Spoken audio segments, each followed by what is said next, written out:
niyə düşürsən ki sən? Yox, mən rahat. Məndən nə istəyirsən ki sən? Bəs sən bizdən nə Bilirəm. istəyirsən? Yox, nə istəyirsən ki mən? Niyə dalımca düşürsən ki? Mən rahatlığımı istəyirəm. Dalımca niyə düşürsən ki sən? Sən Hə. Sən. rahat alınca ona görə düşürəm. Bəs siz üçünüz mənim dalımca niyə düşürsünüz? Mən hara gedirəm, niyə düşürsünüz ki dalımca? Biz səni qoruyuruq. Yox, siz məni qorumursunuz. Siz mənə şər atmağa gəlirsiniz. Video var deyə yalandan artist eləmək.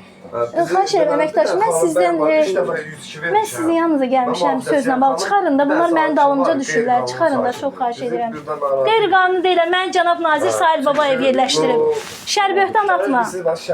Baxın, yalandan 102 məlumatı verir. Özü dalımca düşüb. Mən mühafizə xidmətinin yanına gəldiyim üçün dalımca yalandan şər böhtanlı 102 məlumatı verir.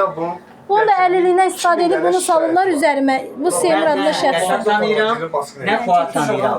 Biləsən. Mənim dalımca düşüblər bu şəxslər. Hə. Mən sizin yanınıza gəlmişəm. Bunlar canım tanımlar öyrədilmiş düşmüşlər.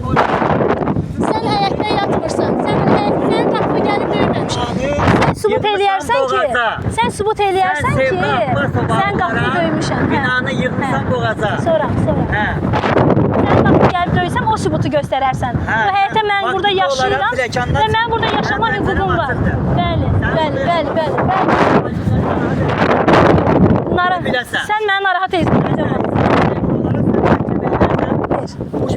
Qapımı döyüb, narahat etdiyimi sübut eləyərsən. Haçan qapı döymüşəm, narahat eləmişəm, o görüntünü verərsən. Bu həyətdə, mən yaşayıram, bildiniz? Yəni Sən tək yaşamırsan. Bəli, onda qışqırma, onu əsaşı pozma gecə vaxtı. Əsaşı elə ki, sən pozursan. Qışqırma. Həyətdə yaşamırsan, bina sakinləri var. Uzaqlaş yanımdan, dalımca düşmə və uzaqlaş yanımdan. Uzaqlaş yanımdan. Sən video çəkdiyin kimi mən də... Yanımdan uzaqlaş. Ay baba, mənimlə sözüm var. Çəkim, uzaqlaş yanımdan. Uzaqlaş yanımdan. Mən sizin yanımda gəlmişəm, işqlə bağlı. Bu düşür dalımca mən işim. Video söndürməsən söndür. Xahiş edirəm, uzaqlaşsın da.